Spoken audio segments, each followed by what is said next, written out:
Tapi sebelum saya pindah ya saya udah pasti harus ke Raja Ampat dulu. Oke, iya Itu sih. destinasi wajib tuh, Pak. Wajib, iya. Kalau di sini, Pak. Bisa hidup dan menua bersamamu.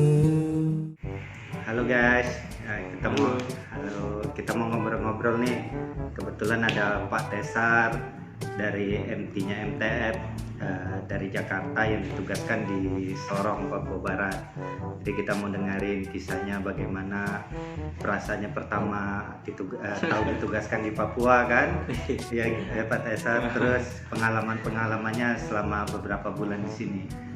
Mungkin kita perkenalan dulu sama Pak Tesar. Oke, salam kenal guys, nama saya Tesar Aditya Nurholis, biasa dipanggil Tesar. Saya MT11, jadi baru 2 bulan lah saya tugasin di sini. Angkatan di Sorong, Papua Barat sebagai credit head. Oke. Sebelumnya lulusan dari mana Pak Tesar? Saya sebelumnya di Teknik Mesin Undip, Universitas Penegoro Semarang. Semarang ya. Jurusan apa? Teknik Mesin. Teknik mesin ya. Gak ada nyambung-nyambung.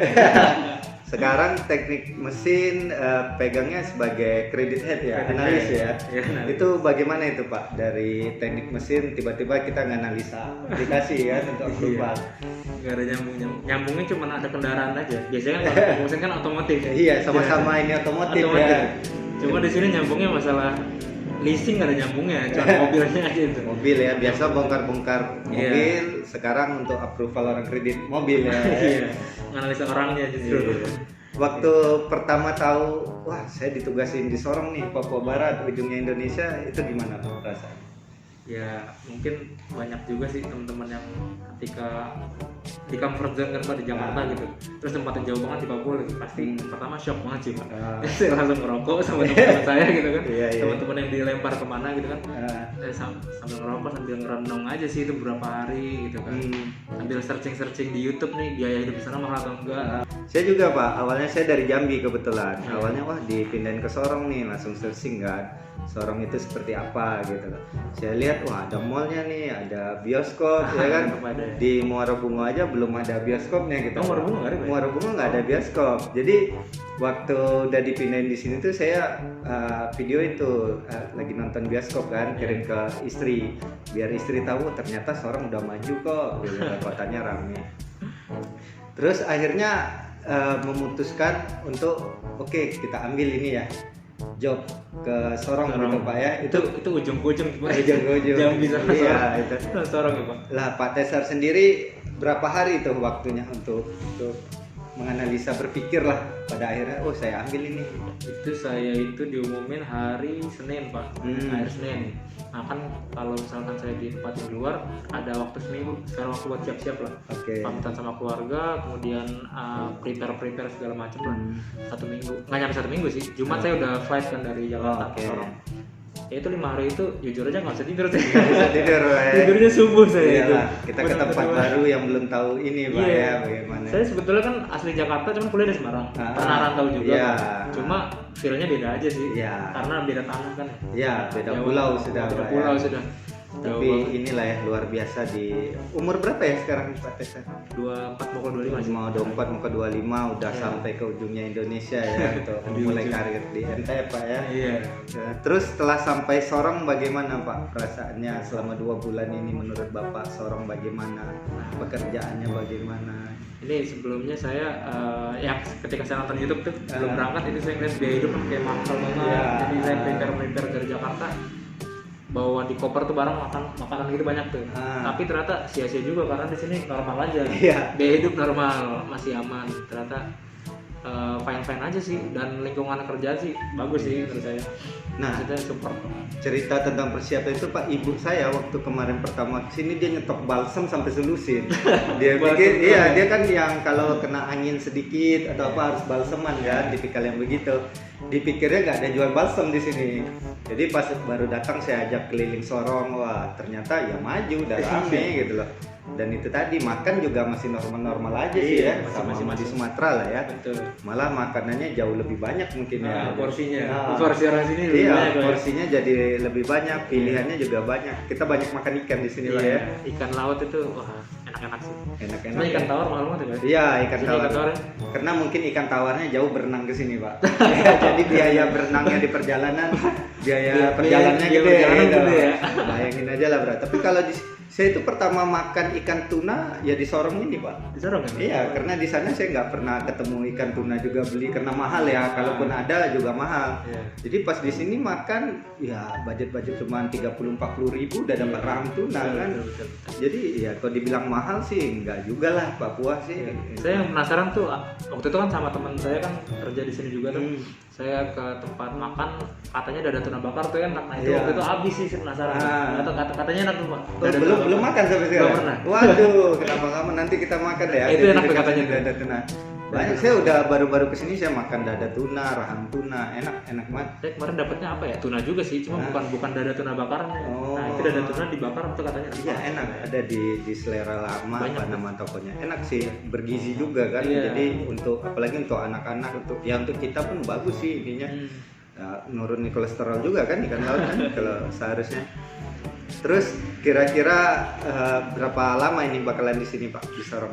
Nah, itu kita ikut perusahaan aja. Ikut perusahaan aja sih ya. Iya, kalau misalkan maksudnya kalau misalkan masih di sini berapa tahun ke depan ya kita nikmatin aja Nikmatin gitu. aja Kalau ya. misalkan dipindah pun ya nggak masalah juga. Tapi sebelum saya pindah ya saya udah pasti harus ke Raja Ampat dulu. Oke, iya Itu sih. destinasi wajib tuh, Pak. Wajib. Iya, Kalau di Pak. sini, Pak. Bayangin aja kayak Bapak dari Jakarta kan, saya Iya. dari Jambi. Kalau memang kita niat dari sana mau ke Raja Ampat butuh biaya berapa Nah, kan? itu dia pesawat, penginapan ya. Aduh. Pas ini kan tinggal nyebrang aja tuh. Tinggal nyebrang ya, harus sampai sih Pak. Itu destinasinya kan skalanya internasional yang ke sana kan. Iya juga. Iya, harus sampai sih. Katanya sih yang paling bagus lagi Misol. Misol. Jadi Raja Ampat langsung ke Pulau Misolnya dekat Pulau Seram dia. Oh. Dekat Pulau Seram. Seram Maluku. dekat Itu ada Ambon ke ya? bawah ya ke provinsi Maluku kita nanti. Di situ lebih bagus lagi pemandangannya Wah, sih. itu tuh. Tapi ya tetap kita view-nya kan kejar dari Raja Ampat ke situ paling 2 hari 3 harian lah di kapal. Kemarin kalau nggak salah untuk sewa kapal ke Misol itu dengan penumpang 25 orang itu 30 juta Pak sewa kapalnya di situ. Tapi kan untuk 25 orang enggak untuk 25 orang. Tapi ya oke lah seperti Bapak bilang tadi kita udah jauh ke sini masa nggak ke sana gitu. Jangan sampai nggak ke sana pokoknya. Iya. Wajib. Nanti kita dari Sorong lah ditanya orang sudah pernah ke Raja Ampat nggak? Waduh nggak sempat gitu. Waduh itu Cuma kan. seperti yang kita ke Jogja pernah ke Borobudur nggak? Pernah ke sini nggak? Nggak Iya. pernah ternyata kan. Pokoknya wajib lah. Berarti di sini udah inilah Pak ya sudah dapat feel-nya nyamannya lah ya. Sudah dapat nyamannya ya Pak ya. Yang paling menarik menurut Bapak di Kota Sorong apa Pak? Selama beberapa hari di sini berapa? Udah 2 bulan ya? Yang paling menarik nggak Iya. ada macet. Nggak ada macet. Saya nyari ya? macet nggak ada di sini. Iya. Walaupun ramai sih sebetulnya ramai sih. Iya. Nggak ada macet ya. Nggak ada Jadi macet. kehidupan hiruk pikuk kota besar Jakarta itu jauh lah. Ya, Ya. jauh itu jauh banget. Kita lebih fresh Pak ya. Sama ini Pak, sama cuacanya tuh rada-rada aneh ya. Iya. Iya. Cuaca gimana tuh Pak? Jarak berapa meter kadang dari sini terang gitu. Jalan berapa ratus meter, langsung deras. Hujan ya. Ya kayak ini barusan kita beberapa menit yang tadi masih panas kan di jalan masih Hujan. ini tiba-tiba hujan di Sorong ya begitu. Ya, cuacanya tuh menarik lah. Terus kalau ke Sorong guys hati-hati malaria. Nah itu dia. Nah, malaria harus jaga. Jadi di Sorong itu kata orang-orang sini nggak boleh lapar. Ya. Jadi perut harus kenyang terus. Terus ada juga yang dibilang 3 bulan awal jangan minum es kelapa muda dulu. Ya. Karena memicu malaria kan. Nggak boleh bangun siang. Jadi yang hobi bantalan sampai siang jam 9-10 bahaya di sini guys. Nah itu saya orang yang bandel. Saya malas makan tadi. Nah ini Pak Cesar saya sering ingatin dah siang nggak Saya malas banget makan makan. tadi. Ya padahal di Sorong itu nggak boleh lapar sih Iya, katanya. benar. Jadi harus kenyang terus kan dia ini. Tapi secara all ini Sorong asik lah Pak ya.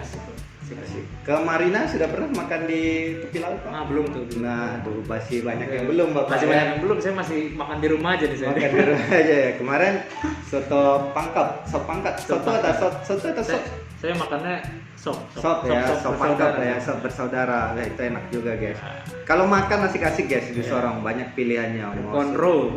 Konro itu lagi. Makan Sulawesi sih. Makan Sulawesi. Di sini banyak makan makanan Sulawesi. Makanan Padang ada juga sih.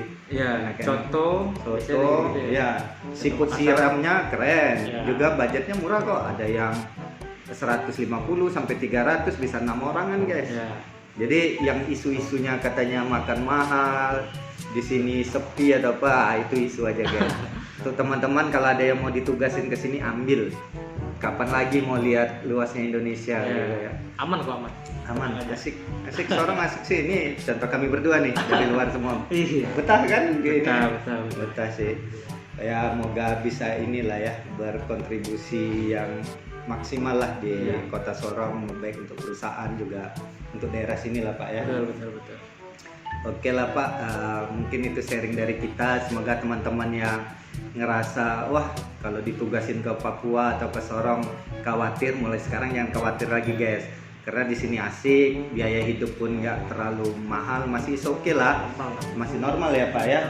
Paling ya jangan dibandingin warteg lah. Kalau warteg di Jakarta is oke, memang 10 ribuan ya masih di sana. Tapi di sini juga makanan jadi sih agak mahal mungkin ya. Kalau bahan baku sama persis. Ayam mentah, itu ikan tuh. Oh iya Pak, ini masak sendiri loh. Masak sendiri jadi belanja. Jadi kalau belanja ke pasar gimana harganya Pak? Normal ya. Ayam mau harga sembako yang di supermarket sama ya. Sama aja harganya ya. Nggak ada bedanya. Cuma kalau beli jadi lebih mahal. Mungkin karena dia sewa tempat kali ya. Sewa tempat di sini. Oh iya, sini ruko sampai 100 jutaan sih emang kalau untuk usaha. Tapi kalau untuk makan masih inilah harga 15, 20, 30 ya tergantung mau pilihan makannya apa. Tapi masih terjangkau lah, masih yang nggak kayak katanya sekali makan 100 ribu. Ini isu itu guys, isu. Kotanya sepi, isu. Di sini ada Jekum. Ini merek semua nih disebut. Pokoknya ada inilah. Makanya sponsor Pak. Iya. Ada ayam goreng yang enak-enak tuh ada semua guys di sini. Ada juga bioskop, ada mall-mallnya ada 3 di sini. Pokoknya begitu ada tawaran ke sini ambil, apalagi naik jabatan kan, kapan lagi mau sukses lah kita berkarir kan. Masih muda juga lah. Masih muda. Anggap aja di sini untuk menempa karakter, menempa diri kan. Nanti di saat sudah jadi, mau dipindahin kemana aja kita udah siap guys. Karena kita udah nyoba paling jauh duluan Pak ya. Udah nyoba yang paling istilahnya orang-orang bilang paling gak enak lah ya kata orang. Tapi ternyata enak-enak aja sih. Iya. Di sini masih ya kita masih bisa tersenyum lepas, ketawa bareng-bareng di sini. Mungkin statement penutupnya Pak untuk teman-teman yang bakalan kalau ada ditugaskan ke sini dari Pak Tesar apa nih? Pokoknya menurut saya kalau misalkan ditempatin jauh-jauh ke timur gitu jangan takut dulu. Ya saya juga kemarin juga sempat takut juga, cuma ketika saya sampai sini aman kok, semuanya normal-normal aja. Maksudnya masih orang Indonesia juga gitu kan, masih saudara kita juga, jadi nggak ada masalah di sini. Kemudian paling jaga kesehatan aja sih, karena di timur ini nggak cuma COVID aja kan, ada malaria juga. Iya, malarianya lumayan ini. Paling jaga kesehatan aja. Itu makanya saya nggak berani telat makan lagi. Iya, jangan lapar itu. Ya, jangan lapar. Itu aja sih. Oke lah, terima kasih Pak Tesar. Semoga bermanfaat untuk teman-teman semua. Untuk pilihan penempatannya jangan pernah lagi takut atau bagaimana, karena Indonesia semua sama dari ujung ke ujung, adalah tempat kesempatan kita untuk berkarir dan hidup yang jauh lebih baik ya. Selamat siang.